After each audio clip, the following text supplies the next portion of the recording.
All right. I hope you're ready for this one. It is Casey and Catherine with Wits and Brains, and today we are talking about pick your nose, pick a pimple, but do not pick my pockets. Do not pick my pockets. Do Yes. not scam. No. So talk to me about scamming, Catherine. Gosh. And I've seen this in large organizations. So you would think, oh, large organizations, they got their stuff together. No one could scam a multi-bazillion, whatever. No, like half of the organizations in the world have been like significantly scammed. And so I made a list of like different kind of scams that happen with small businesses, because that's who we usually talk to on here. And insurance scams, yeah, like as soon as I researched that and I thought, oh gosh, have I been just scam? Stealing office supplies is a scam. People steal other companies and other people's office supplies. Like, oh, I'm taking this laptop home and doing all my personal business on it. You're a scammer. You're doing something fraudulent. It may not feel like it's like so awful that I took a box of pens, but someone in a small business had to pay for all that. Yeah. So it is a scam. So, bank account issues. A lot of people don't realize I had identity theft. So let me tell you, bank account issues, the one thing that stops your heart beating is when you get an alert of someone has been in your bank account. It's terrifying. Yeah. Okay, false invoices. That's easy. That's easy because a lot of people just pay, because I got an invoice and I'm so used to paying on Thursdays. I'm just going to pay. So false invoices. Okay, this was a big one. Directory updates, where people will contact you as a small business. And I'm thinking, oh my gosh, I'm contacted all the time. And they want your info to put back into their system for directory updates. I literally just got one yesterday and it looked very scammy. So those are things that happen to small businesses. So don't, go ahead, pick your nose, pick a pimple. Do not pick my pockets. I like money in my pockets. Leave it alone. You and me both. Wow. So it really frustrates me. Like you talk about the directory listings. We get clients all the time where they'll get something where a company is acting like they're the ad account with Facebook, or oh, you have to update your Google My Business, and oh, we'll do this. We're calling from Google, blah, blah, blah. And they get them because they're getting their credit card information to run ads and stuff. They get them all the time. Or, oh, we'll give you this $500 ad credit for Google, but you have to put a card on file. And I'm like, come on, people, like, don't do it. And the thing that sucks is scammers are scammers. They will do things that are untraceable. So it's really, really hard in so many instances for you to even catch them. And especially if it's someone overseas, because once that money's gone, it's gone. It's gone. It's gone. Out of my pocket. Yes, they picked your pocket. That picked my pocket over the ocean. So I found a research where it had small business and large organizations. They said the small businesses actually lose more compared to large businesses, where like small businesses, like to lose 200K, which makes my stomach hurt to even say it, is not a dream. Like small businesses are losing 200K. Wow. And then large businesses, I think, were more like 140, which is not good either per person. No, it's a lot of money. So think about your company and your workers and you lose 200K. That's devastating. Yeah, it would be detrimental. Like, Oh, yeah. yeah. So they have the Federal Trade Commission, and they keep track of things like this, like fraud and scammers and all that good, beautiful stuff. Almost $6 billion last year was lost to scammers. Alone Yes, 1 year. in 1 year. 1 year. Wow. So we need to take that. I'm going to be honest. I didn't realize how vulnerable I was. I did nothing wrong and had scams, had people trying stuff or whatever. Yeah. I did nothing wrong. It doesn't mean like if something happens to you, it doesn't mean that you're stupid. If you have a worker that's stealing stuff, it doesn't mean you're stupid. It means they're a scammer. Yeah. I mean, in most cases, yes, but with that being said, don't be careless. Like, Don't. Yeah. Know you're worthy. Know you are valuable to this society. Nothing is better to our society than you being productive. So we don't want anyone's business breaking. We don't want people that trust a leadership consultant and a marketing coach and designer. We don't want people like us to be scammed by people and our businesses go down. agreed. We are productive citizens. And those scammers are, I almost said some bad things there. They're idiot and they're assholes, and we don't need them in the world. Yeah. So as a business owner, what are some things that people can do to help protect their business? Know your numbers.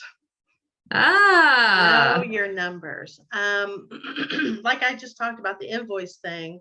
And when I read the whole article on that, it was talking about people are so used to paying their bills on a certain day that they don't necessarily look at every little detail. Talking about bank stuff. Know know your account. I don't know these things.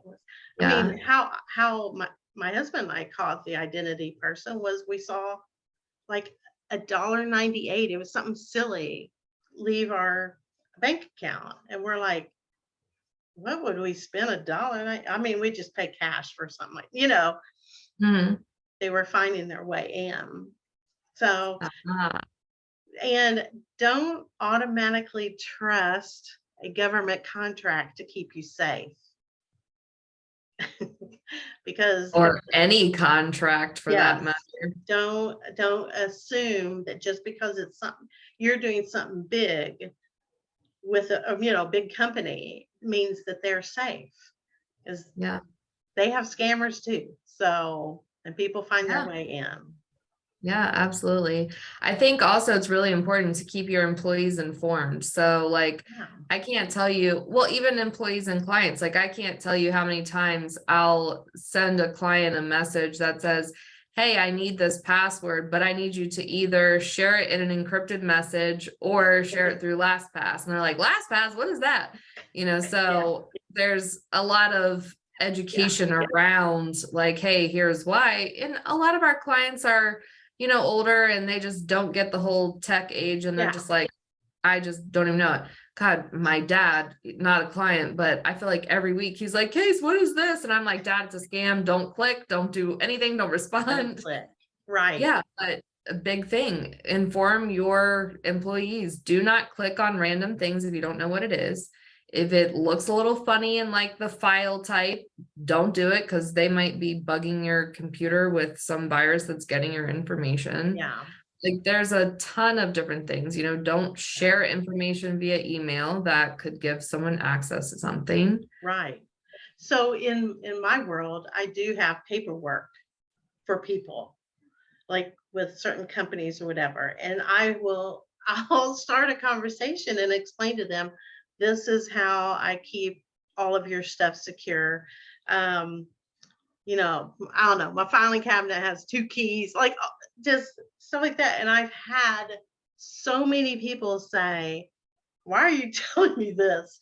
I'm like, well, I want you to be comfortable. I want you to know Yeah. safe and secure. And they'll say, I've never had anyone tell me they lock down things. And I'm like, well, there's scammers out there. Literally, if you broke into my office right now, like you're gonna have a hell of a time getting some paperwork. I mean, I have multiple things in place, and it's for those type of scammers. Yeah. When I go and meet someone, their paperwork, or whatever, even if it's notes, I never walk away from my notes.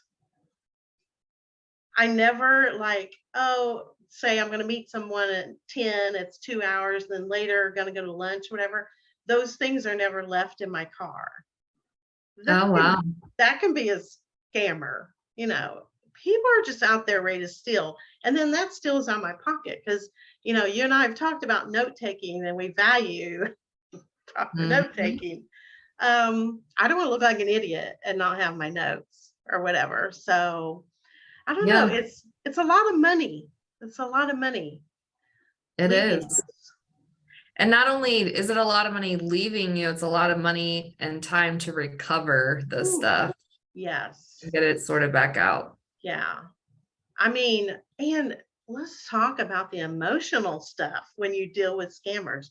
I would rather take $100 bill and make a paper airplane and shoot it to you, and you take it. I've given that away. I do not want $1 to go to anyone that's trying to hurt me or my company or whoever. Absolutely. That pisses me off. Yes. Agreed. Yeah. So have you had anyone or have you seen anyone like do fraudulent behavior or whatever? I mean, like I said, I have a lot of clients who get the Facebook and the Google stuff. I do have one client who repeatedly gets Facebook stuff like, oh, we're going to suspend your account unless you verify this information. And I'm like, oh, whatever. So yeah, it's just, it takes so much time and energy and it's so frustrating. And I mean, even with me, like I have to reassure my client and it's like, okay, you dingbat, like not only are you affecting my client, but you're affecting me because, I'm having to like help them sleep at night, because they're worried that God forbid, something's going to be shut down or whatever. So yeah. it's So tough. I've had clients that people have contacted them like Susie Q, we see that your business has grown. So join this group or we want to put you in a magazine or whatever. And it's a scam for you to send them money. Yeah. They're at somewhere in this, they're asking for, to pick your pocket. And it's very easy to fall for because there are other places that my clients, real magazines have put them in there. Yep. Real TV stations have, had them and advertised them or whatever. So it's like there's real, and then there are the scammers. Every one of them they're taking money from you and they're taking your sleep from you. Yeah. They're taking money in tangible and intangible ways. Yes. Yes. And some people can't come back emotionally for a long time. Or even financially, like depending on the extent of it. I mean, like you said earlier, some of that stuff can be devastating to your business. I've worked in large organizations where higher ups were scamming, were doing fraudulent things. I had a lady that she hired me. She's like a senior director of a large organization. And so we had a contract. And then I get a phone call. We're having trouble with this contract. Why? Did you write such and such and such? No.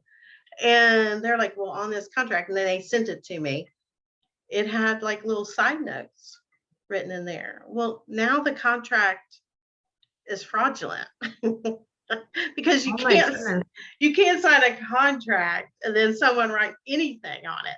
It is a rectangle that you got to keep, sacred. And Yeah. so that was huge. That was huge. Wow. Nothing I did, but I had to endure that. So Wow. I yeah. never even thought of something like that. That's Oh, crazy. because who the hell would write anything on a contract? Yeah. All right, Wow. this is fun. Let's not nobody pick my pockets. You're gonna piss me Yeah. off. Nobody picked my nose or my pimples either. Let's not be picking them. Yeah. So many comments. But next week, I'm so excited because we're not talking about picking stuff. We're actually talking about some lady power. So chicka boom, don't you just love it?